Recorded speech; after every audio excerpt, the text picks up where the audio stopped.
Obrigada a todos. Eu peço desculpa de ter vindo de calças de ganga, mas vim realmente direto aqui do aeroporto para a conferência. Quero agradecer muito este convite e uma sala cheia, e já vi aqui pelos cabelos brancos, que eu muito admiro, não tenho... Eu, ao contrário do outro deputado, não acho que há uma peste grisalha. Acho que as pessoas mais velhas nos legaram um imenso passado de trabalho a partir do qual nós erguemos hoje a nossa vida. E, portanto, para mim ser mais velho, normalmente é sinal de que eu estou obrigada com essas pessoas, no melhor sentido da palavra, devo-lhes muito. E, portanto, saber que vocês, muitos de vós, fizeram o 25 de Abril, e eu tenho uma tarefa menos honrosa que a vossa. Infelizmente, eu não fiz o 25 de Abril, eu só contei a história do 25 de Abril. Acredito que é muito mais divertido fazer uma revolução do que escrever sobre a história de uma revolução. Ainda não perdi a esperança. Continuamos aqui cheios de esperança. Queria cumprimentar muito a direção do Sindicato de Professores. Um sindicato é uma organização coletiva. Por mais defeitos que tenha ou não, ela é uma organização que junta os trabalhadores. Portanto, os seus defeitos devem ser resolvidos coletivamente, unitariamente, em plenários, em debates abertos, frontais, mas não há nada melhor que os trabalhadores possam ter nas mãos do que organismos que os representem e unifiquem. Porquê? Porque isso impede a competição entre os trabalhadores. E, portanto, eu estou aqui particularmente feliz e fico sempre muito feliz quando estou junto dos sindicatos, porque sei que é muito difícil gerir pessoas, é muito difícil gerir relações humanas, na circunstância absolutamente competitiva e brutal da nossa sociedade e que nos coloca hoje imensos desafios complexos. É muito difícil manter qualquer estrutura social organizada em funcionamento e, portanto, devo-vos também isso. Quero, se me permitem, depois de cumprimentar a direção aqui do sindicato, cumprimentar também o meu querido amigo Padre Martins e a Irene, que são a minha família madeirense, meus amigos do coração, por quem eu tenho tanto carinho e que também estão aqui. Eu levei quase 2 dias para chegar à Madeira, mas o movimento das Forças Armadas levou 13 anos para nos trazer aqui. Então, estou em franca vantagem, apesar de tudo. Esses 13 anos foram 13 anos de uma guerra absolutamente brutal, que é importante que vocês saibam, porque essa guerra não está nas nossas mãos, nós somos parte da luta contra essa guerra, mas ela existiu e nós não podemos apagar o passado. As nações são mediadas por contradições, nós não somos todos responsáveis e não podemos ocultar as responsabilidades absolutamente brutais. Este país, que no século XIX ainda vivia, como aliás viveu depois, uma eterna dependência da burguesia inglesa, resolveu ir para Angola em força, usando a expressão de Salazar, não só na guerra colonial em 1961, 63, 64, mas antes disso, já a partir do final do século XIX, quando começa uma colonização selvagem, a par, aliás, do que fizeram outros países como a Inglaterra, a Holanda, etc. Essa colonização foi marcada pelo trabalho forçado. Eu não estou só a falar da escravatura neste momento, eu estou a falar do trabalho forçado, ou seja, por diversas leis, entre elas, por exemplo, chegar a uma aldeia e obrigar as pessoas a pagar impostos. Ora, as pessoas viviam da agricultura de autossubsistência e não tinham dinheiro, e, portanto, tinham que ir trabalhar para ter o dinheiro para pagar impostos. Por trabalho compulsório na chamada administração pública, que hoje sabemos não era a administração pública, era a administração privada. A administração pública recrutava forçadamente esses trabalhadores, eles saíam das suas aldeias, deixavam de alimentar as suas famílias para ir trabalhar. Os casos ainda mais escandalosos de populações inteiras que vão para o norte de Moçambique trabalhar no sisal, vão trabalhar no algodão, no norte de Angola, vão trabalhar nas minas da África do Sul para partir a espinha à luta do apartheid que começava a renascer nos anos 60, o que fez foi importar trabalhadores imigrantes de Moçambique forçadamente. E notem, quando ouvirem falar das 5 famílias tradicionais deste país, esqueçam a palavra tradicional. O tetravô do Espírito Santo era filho de pai incógnito. Era, como toda a gente no século XIX, um mercenário ao serviço das tropas liberais ou miguelistas que se ofereceu para fazer parte de uma guerra de disputa de territórios, de bens nacionais, de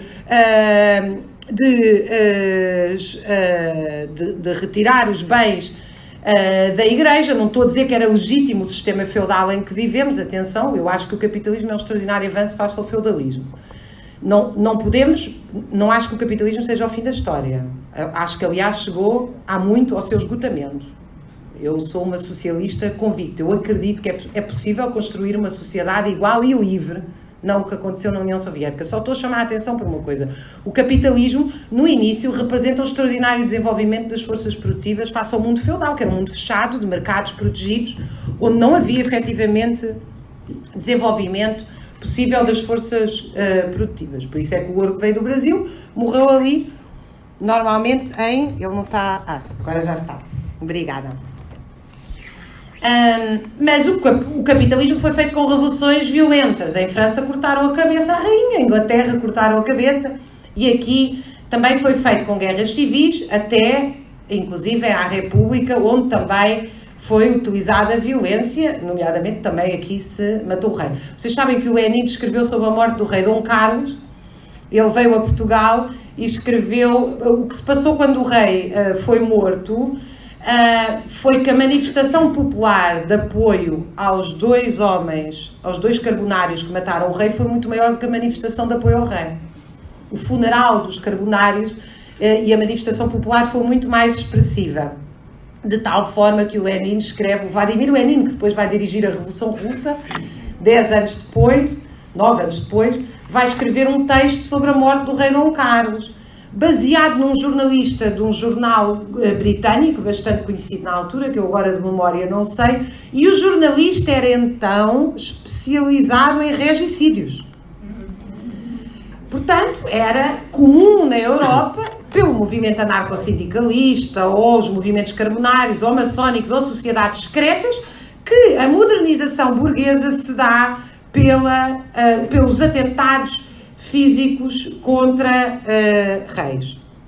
Essa violência é o que marca a primeira constituição, a primeira grande transferência de bens da Igreja para a burguesia emergente no século XIX. Vocês já vão ver porque é que eu quero chegar aqui. Parece que eu estou a ir longe, mas não é assim tão longe. E marca também os primeiros momentos de proletarização da sociedade portuguesa. O que é que significa proletarização? Significa que as pessoas não têm outro modo de vender que não seja vender a sua força de trabalho. Isso significa que elas têm que ser separadas ou da terra ou dos seus instrumentos de trabalho. Não podem continuar a ser artesãos, sapateiros, tipógrafos, etc., nem agricultores. Elas têm que ser retiradas, e elas são retiradas nomeadamente à força. O à força aqui pode significar muita coisa, pode ser impostos. As leis da Maria da Fonte, por exemplo, a revolta da Maria da Fonte é feita contra leis de expropriação e muitas outras ao longo do século XIX. E o que é que se faz mais? Aquilo que se fez em Inglaterra com os enclosures, que é acabar com as terras comunais. Se as pessoas não têm terras comunais, não têm os seus proventos para o sustento próprio, têm que ir para as cidades à procura de trabalho. Mas isso não chegava porque Portugal era um país muito atrasado, não tinha a burguesia inglesa, não tinha a burguesia holandesa, não tinha impulsionado grandes desenvolvimentos científicos. Há quem diga porque a nossa expansão começou demasiado cedo. Isso é uma polémica historiográfica interessante. A verdade é que não tinha. E, portanto, Portugal descobriu, fez a Revolução Republicana. Assim que fez a Revolução Republicana, juntou-se ao movimento operário para derrotar a nobreza, mas assim que fez a Revolução Republicana, a burguesia republicana, a primeira coisa que fez foi aniquilar o movimento operário. É importante dizer, às vezes que forem necessárias, que as primeiras prisões insulares que foram criadas neste país foram criadas contra os sindicalistas da República, os mesmos que tinham ajudado a construir a República contra a nobreza. Não por acaso Afonso Costa era conhecido pelo racha sindicalista, pela extraordinária perseguição ao movimento operário. O que acontece, eu vou explicar isto de forma muito simplista, mas para nós entendermos onde é que chegamos, eu acho que é importante, que é o seguinte: enquanto que os países como a França e a Inglaterra fizeram as suas revoluções burguesas enquanto não havia operariado, havia povo, mas não havia operariado, na Inglaterra da Revolução Gloriosa e na França da Revolução Francesa, os países mais tarde, que não por acaso são os países que vão aderir a regimes fascistas ou protofascistas, a Alemanha, a Itália, Portugal, Espanha, quando fazem as suas revoluções burguesas, e até no caso da Alemanha e da Itália, a unidade nacional territorial, elas já fazem quando há um proletariado expressivo. Esse proletariado expressivo rapidamente diz o seguinte, eu vou simplificar isto, mas rapidamente diz o seguinte: nós estamos dispostos a ser tropa das vossas revoluções, mas a seguir queremos os nossos direitos. E é isso que fazem na República aqui. O movimento operário, quem morre na rotunda são trabalhadores, trabalhadores dos setores mais plebeus. Na República, no dia a seguir, exigem 8 horas de trabalho. Disseram, sim senhora, nós estamos aqui para lutar contra os privilégios feudais, mas queremos direitos sociais. E aí, o que estes países retardatários fazem, enquanto que a França e a Inglaterra tinham colónias e conseguem distribuir umas migalhas pelo seu movimento operário na crise a seguir à crise de 29, nos anos 30, e... desculpem, eu não me vou perder, é que o meu telefone está a tocar, peço imensa desculpa.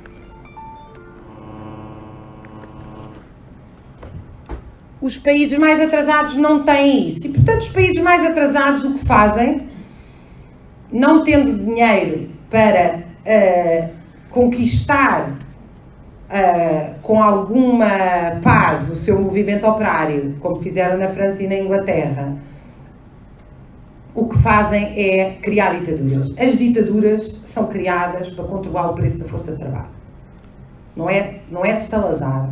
Salazar é a expressão disso, não é Hitler. Hitler é a expressão disso. As ditaduras são disciplinarização da força de trabalho. É assim que se controla o preço da força de trabalho em Portugal durante 48 anos, proibindo sindicatos e partidos políticos. Ao mesmo tempo, nas colónias, há um regime intenso de trabalho forçado. É aqui, por isto. Porque há proibição de sindicatos e partidos na metrópole e trabalho forçado, que se juntam a quantidade extraordinária de dinheiro que vai dar origem a estas 5 famílias tradicionais. Não há nada de tradicional nestas 5 famílias, a não ser que acumularam todo o seu capital em cima do sangue, suor e lágrimas de quem trabalha. E isso é um padrão idêntico e semelhante a todos os países. Essa ditadura era a ditadura que mantinha Portugal como um dos países mais atrasados da Europa. Portugal era... bem, vocês são madeirenses, a maioria. Vocês sabem que quando eu faço investigação aqui na Madeira, para tentar reconstituir um bocadinho a história da Madeira, a Madeira é um caso paradigmático, embora seja muito semelhante ao interior do país, Trás-os-Montes e outras zonas, não é? As pessoas choram quando contam que chegou a estrada. Não é o conservatório e a cirurgia de ponta, é a estrada, a eletricidade. As pessoas aqui na Madeira choram para contar quando chegou a eletricidade. Isto está 44 anos atrás. É disto que nós estamos a falar quando dizemos que há 5 famílias tradicionais que fundaram bancos. Não posso deixar de dizer como o Brecht que é o crime de roubar um banco comparado com o crime de fundar um. Era isto. Esta era a Madeira. Padre Martins, que ali está a ouvir-me, compreendeu à descoberta da vida dele, que uma das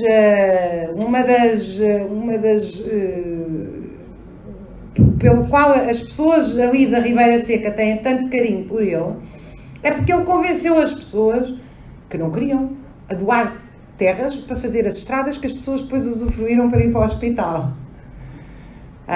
E eu fui complexa agora nesta imagem porque eu queria falar-vos disto quando eu falar do 25 de Abril. O 25 de Abril também é isto, é uma quantidade extraordinária de dirigentes, e é aqui que eu quero ir chegar ao sindicato dos professores, que, junto com as pessoas mais pobres, mas com uma extraordinária, inusitada capacidade de dedicação ao país, ajudaram a mudá-lo, porque não tratava-se só de abrir uma estrada, tratava-se de convencer as pessoas que a estrada era essencial para elas, tratava-se de convencê-las a entregar os terrenos, tratava-se de convencê-las a participar nos plenários das comissões de trabalhadores e a ficar, se possível, até às 4 da manhã, porque tinha que se fazer um comunicado e a convencer que era importante fazer solidariedade com a fábrica do lado que estava em autogestão. O 25 de Abril é uma extraordinária combinação da força popular, que mobilizou quase 3 milhões de pessoas. Quando nós estamos a falar de força popular, nós estamos a falar dos mais pobres, de pessoas analfabetas, de pessoas que falam sem dentes na televisão. No arquivo da RTP há um programa diário, praticamente diário, sobre as ocupações de terras, de fábricas. As pessoas não têm dentes, as pessoas não sabem falar português corretamente. Essas pessoas saíram de casa e disseram assim: eu quero que aquela casa seja para uma creche, porque os meus filhos, quando eu vou trabalhar, ficam aqui, caem nos poços, apanham cólera, têm acidentes. Mas isso só foi possível porque uma camada substancial de pessoas, nos partidos políticos, nas direções de jornais, nas igrejas católicas, a militância dos partidos marxistas foi absolutamente essencial. Hoje provavelmente para vocês é muito difícil compreender isso, porque hoje já está tudo um bocadinho diluído e há uma grande, digamos assim, uma grande distorção neoliberal contra as ideias revolucionárias. Mas nessas dezenas de partidos, gente abnegada que esteve lá de manhã à noite a ajudar a construir outro país. Por exemplo, o caso dos hospitais, eu já vou ao caso das escolas para ir diretamente ao vosso, mas no caso dos hospitais, não havia... O estado dos hospitais era... Bom, até o sangue se dava, o sangue dava-se e vendia-se no 25... o sangue vendia-se, perdão, não se dava, vendia-se. Comprava-se, não se doava. Os hospitais, as pessoas, no outro dia um comandante do MFA contava-me que teve um acidente e foram uns rapazes que pararam no meio da estrada e o levaram para o hospital e ninguém o pôde operar enquanto o pai não deu uma garantia financeira. Isto era em Lisboa, e isto era o país que nós tínhamos.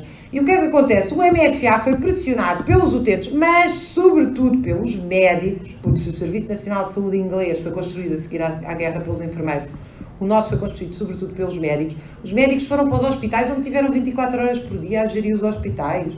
O Centro Materno-Infantil de Psiquiatria, o Instituto de Apoio à Criança, que se tornou um centro de referência mundial. Sabem quem é que o ocupou? O João Santos e o Coimbra de Matos, dois dos maiores psiquiatras deste país. Ocuparam-no, eles próprios. Eles e mais 18 pessoas.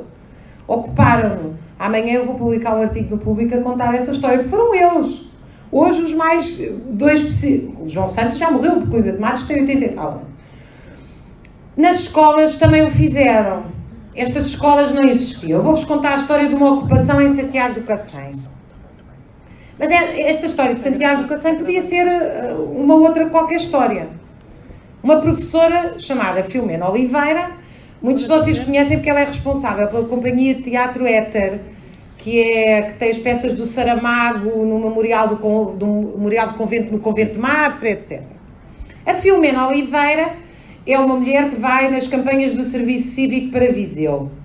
Quando chega a Viseu, logo no início, portanto ela era uma miúda, tinha 18, 19 anos, eu não me lembro, quando chega a Viseu, largam-na em Viseu e ela vai com os companheiros, ela não era sequer uma mulher ligada a nenhum partido político, depois eu penso que vai ter algumas simpatias pela MRPP durante pouco tempo, mas não tenho a certeza disso. Mas ela nunca foi uma mulher estruturalmente organizada. Vai com os seus companheiros para uma aldeia que levam para aí 1 hora a chegar lá, ainda tinha um caminho de terra, portanto uma coisa muito semelhante ao que se passava então na Madeira. E ela conta-me, eu tenho esta filmagem dela, porque ela chora imenso, é impossível também nós ouvirmos e não chorarmos, porque ela conta que com o método Paulo Freire chegaram a Viseu no dia 1 de agosto, a tempo da Dona Rosa aprender a escrever uma carta para o filho que estava em França e de receber a resposta um dia antes dela ir embora, um mês depois.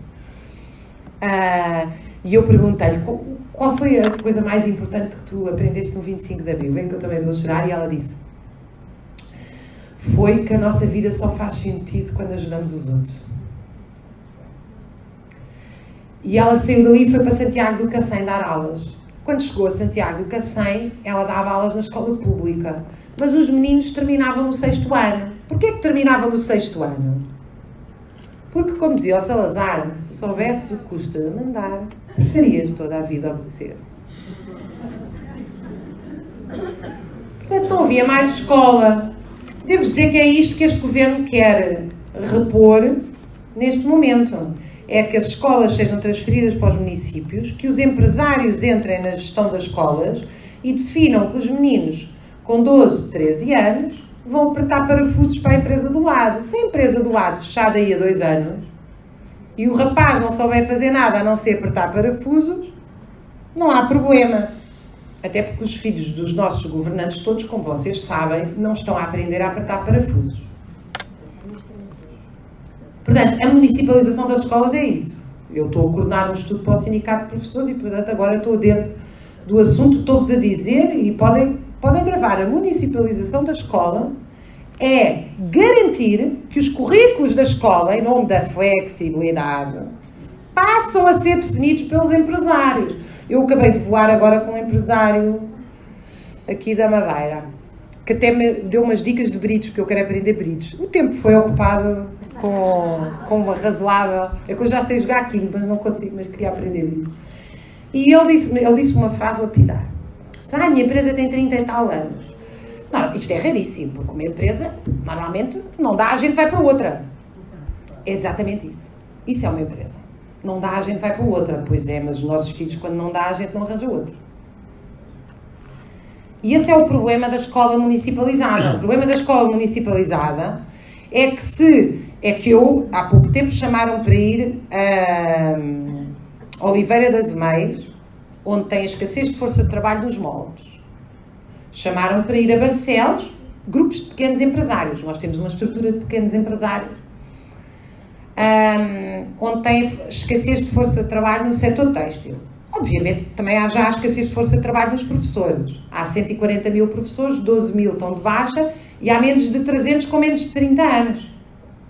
Isto é... Há imensas escolas este ano que não conseguiram colocar professores. Não sei se é o vosso caso. Em Lisboa há vários, onde os alunos tiveram, em alguns, com cadeiras fundamentais, matemática de 9º ano, por exemplo. Obviamente que nós temos escassez de força de trabalho. Eu não trouxe esse livro, mas há 2013, portanto nós estamos em 2018, eu publiquei um livro com 30 colegas chamado A Segurança Social é Sustentável, Trabalho, Estado e Segurança Social em Portugal. Havia 1,5 milhão de desempregados então em Portugal. E nós escrevemos na abertura do livro, vai haver escassez de força de trabalho em Portugal.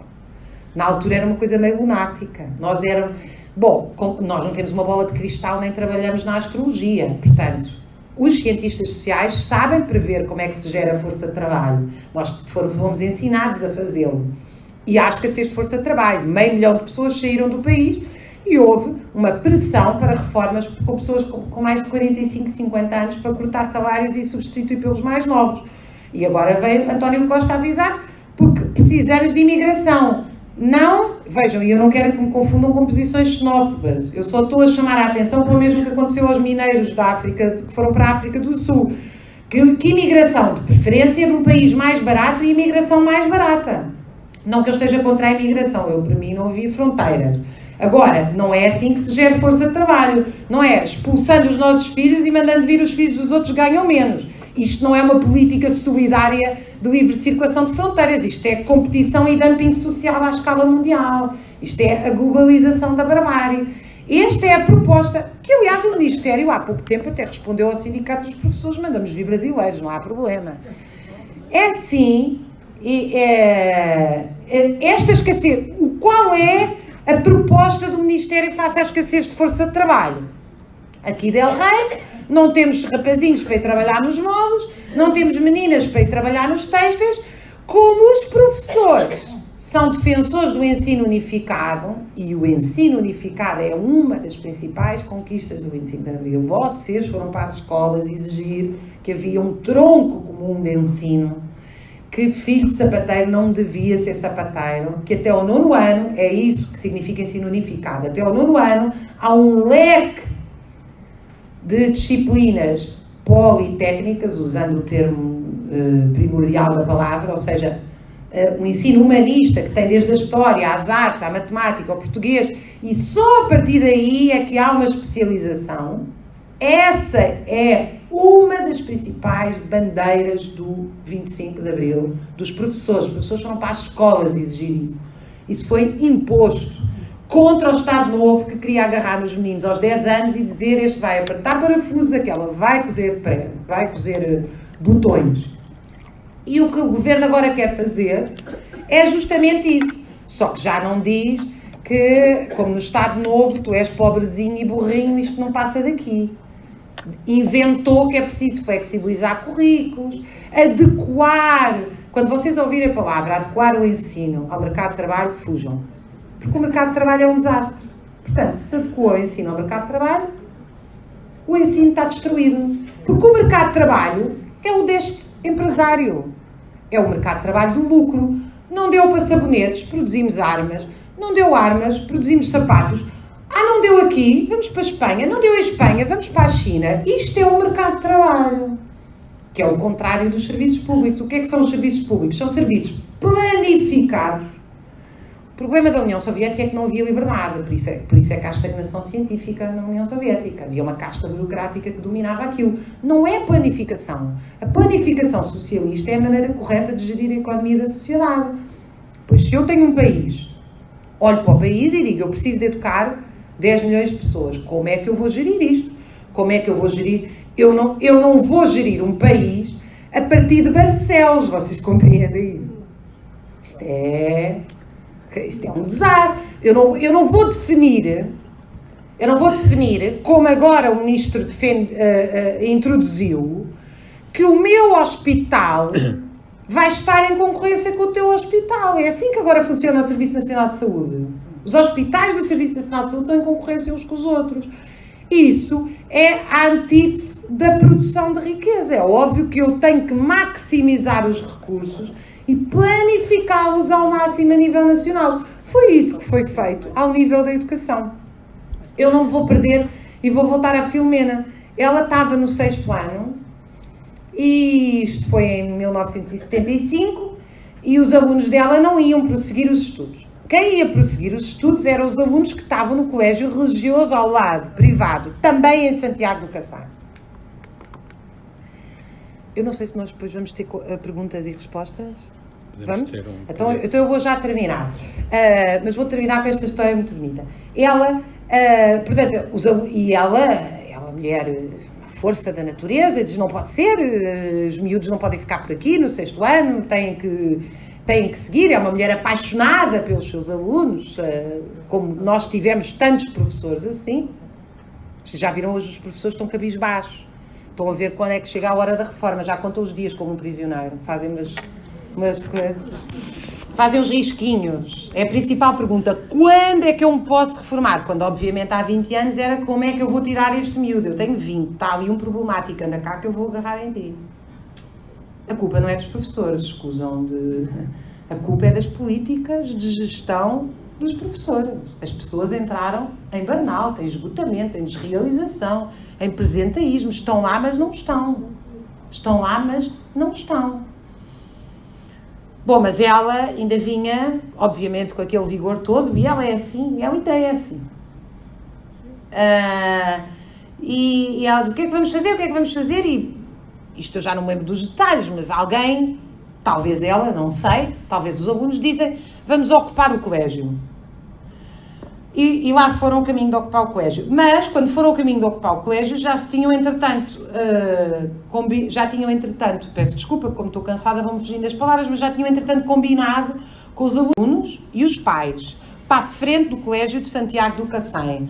Do outro lado, barricados, estavam os alunos do colégio privado a favor da ocupação do colégio, menos o padre responsável pelo colégio, que ameaçou e tal, ameaçaram-na ela e aquilo, mas não há nada como um exército e uma boa tropa. Ele recuou, é ocupada a escola. Sabem como é que se chama hoje a escola? Escola Secundária de Santiago do Cacém. Foi assim que nasceram as nossas escolas secundárias. Não há uma Filomena, houve milhares de Filomenas neste país. E depois, quando chegaram lá, à Escola Secundária de Santiago do Cacém, chamaram-lhe Escola Secundária de Santiago do Cacém, disseram, todos aqui agora vão estudar até ao 9º ano, vamos dar o mesmo ensino a todos, mas nós não temos técnicos para dirigir isto, porque as direções anteriores eram direções coniventes com o regime, nem nós confiamos mais que giram a vida por nós. Portanto, o que é que nós vamos fazer? Vamos fazer um conselho diretivo, vamos nos eleger uns aos outros. Várias cabeças pensam melhores do que umas, portanto fazemos uma eleição, tivemos 48 anos sem eleições. Vamos estabelecer qual é o programa que esse conselho diretivo tem que executar, vamos eleger coordenadores de disciplina e vamos nós gerir esta escola. E é assim que nasce o ensino, que muitos, que já não existe, porque agora existe um diretor hierarquicamente definido. Portanto, hierarquia é a palavra do sagrado. É curioso. Infelizmente, uma boa parte das escolas já está há muito tempo a direcionar os alunos para o ensino profissional. Eu não vos estou a condenar vocês individualmente por direcionarem. Se eu fosse professora, se calhar, e visse as crianças naquele estado, o problema é que a educação não se resolve com a criança A, B ou C que está à nossa frente. Ou seja, tem que haver uma política nacional de enfrentar estas questões. E a política não pode ser cada vez nos adaptarmos mais às insuficiências dos alunos, e depois ainda resolvemos isto com mais horas e mais apoio, e os professores fazem mais relatórios, e enfim, eu não sei se vocês já tremem quando ouvem a palavra relatório. Eu sou professora também, portanto já... Pior que Passos Coelho, só relatório.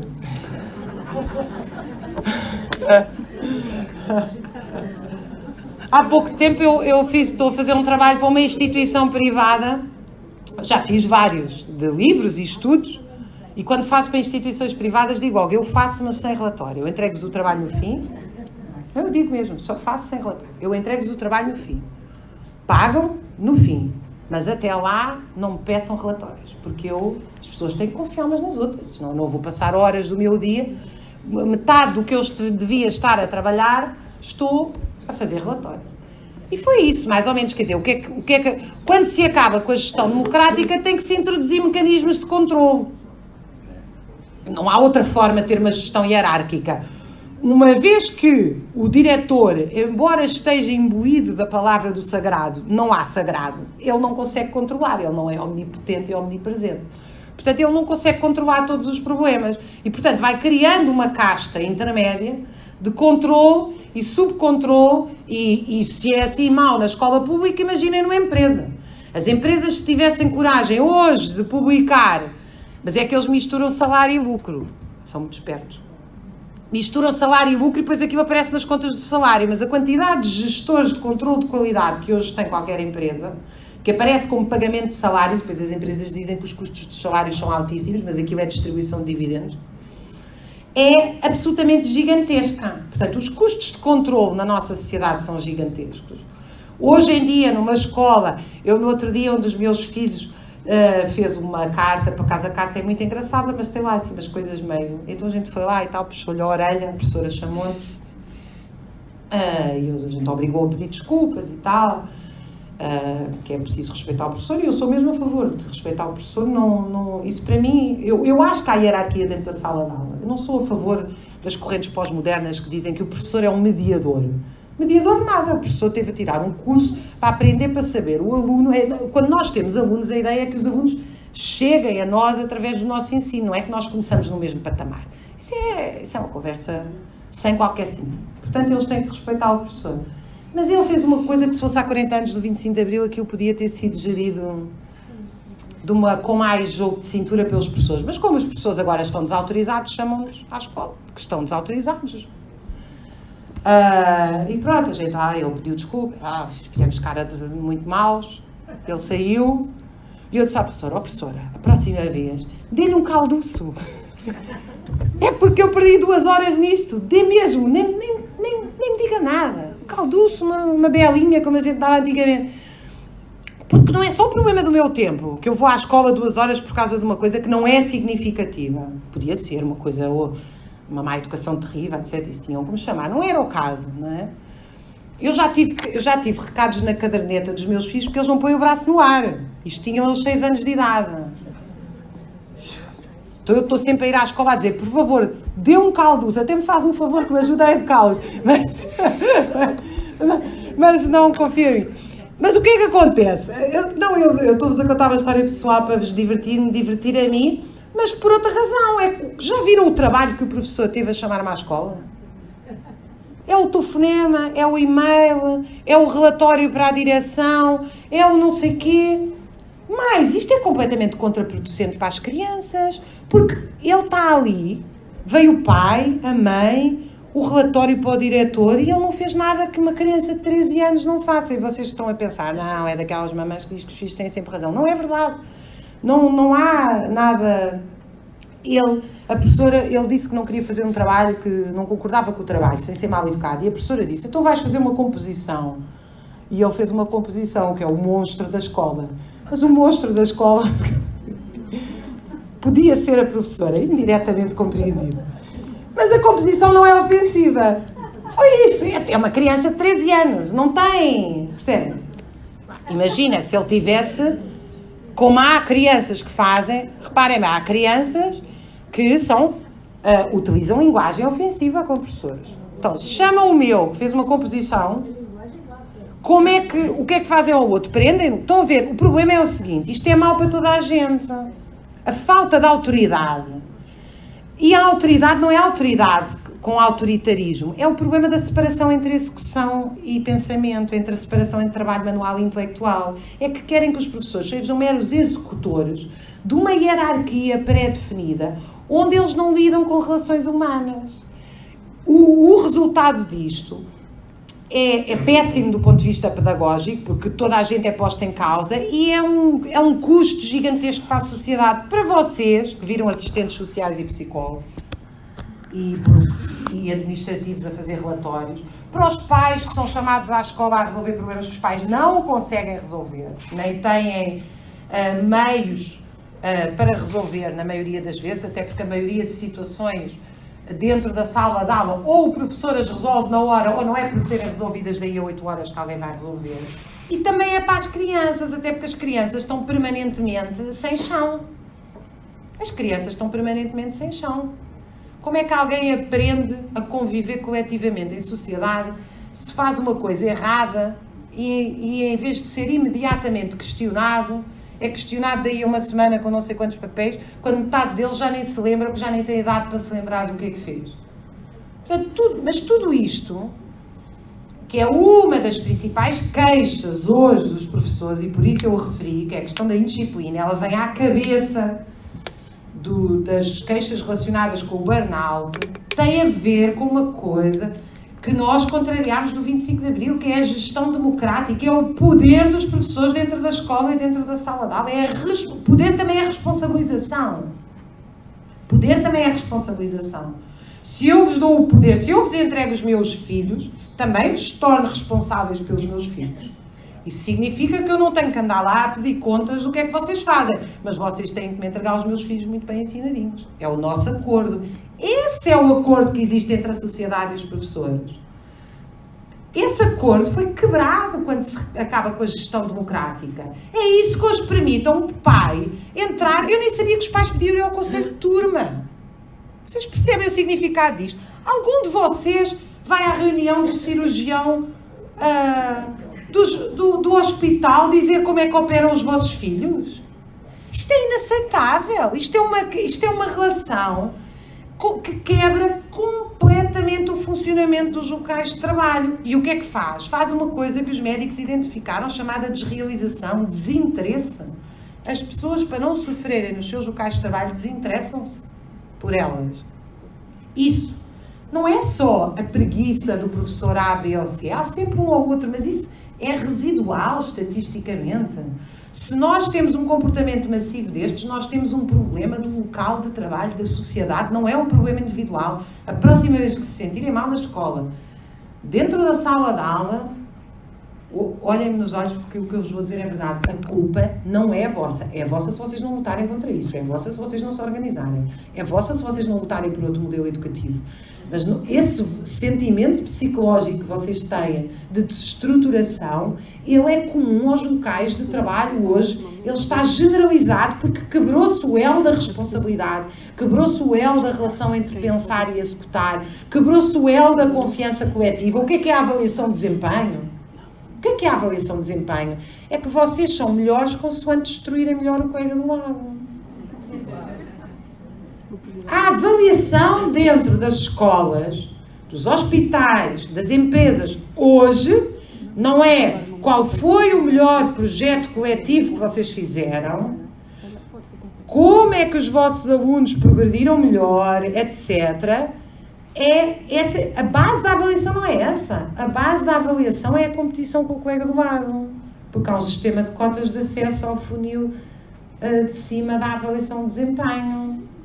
São estes mecanismos. O que é que veio dizer o 25 de Abril? Progressão na carreira, que vocês hoje estão a discutir. Têm toda a razão. Progride. Já ouviram os neoliberais. Progride porque fica mais velho. É assim mesmo. É assim mesmo que deve ser. Porque nós ficamos mais velhos, já trabalhamos mais, já contribuímos mais para a sociedade. É assim mesmo. As pessoas têm direito a reformar-se justamente porque já trabalharam para a sociedade. As crianças têm direito a não trabalhar porque vão trabalhar para a sociedade. Nós vivemos numa sociedade de solidariedade intergeracional.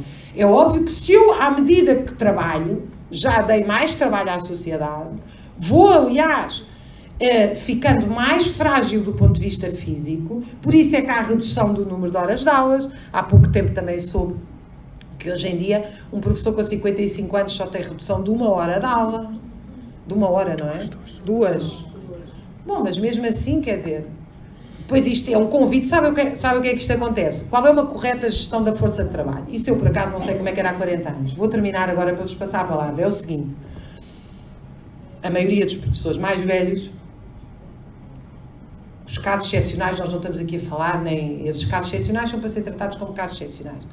Mas a maioria dos professores mais velhos sabe mais e adquiriu experiência, tem experiência a muitos níveis, inclusive tem experiência relacional, que é o mais importante. Essa experiência fazia com que um bom gestor, eu sugerisse uma escola, coisa que eu nunca aceitaria fazer sozinha, mas só a partir de uma gestão colegiada, mas eu ia propor que estes professores dessem 1 ou 2 aulas. A partir dos 55, 60 anos, há produtividade suficiente para isso. Dão 1 ou 2 aulas às turmas mais velhas, eventualmente. Acompanham estagiários mais novos, para que eles aprendam. Este governo não, resolveu levar as pessoas até rebentarem. Sabem o que acontece, não sabem? É o absentismo permanente, é as baixas. A resposta dos professores tem sido as pré-reformas, a perder dinheiro, e as baixas. Massificou-se. Então, o número de pessoas doentes e o número de pessoas que não aguentam é gigantesco. Coisa que o Ministério também não está muito preocupado. Porque assim deixa de estar na alçada do Ministério da Educação, logo do Ministério das Finanças, não somos todos Mário Centeno, e passa a estar na alçada do Ministério da Segurança Social. Ora, a Segurança Social são vocês a pagarem-se a vocês próprios. É os descontos que iam ser para a vossa reforma, que passam a ser para pagar a vossa saúde. E, portanto, o Ministério também não atua nestas baixas e já deu por adquirido que a profissão de professor é muito complexa, é muito difícil e as pessoas adoecem quando nada disso é verdade. As condições de trabalho é que levam as pessoas a adoecer, mas o Ministério não se importa porque é a Segurança Social, logo vocês, que estão a pagar o vosso próprio ordenado e o Mário Centeno fica todo contente e devolve mais cedo o dinheiro ao FMI. Um abraço muito grande e obrigada por me terem escutado este bocadinho.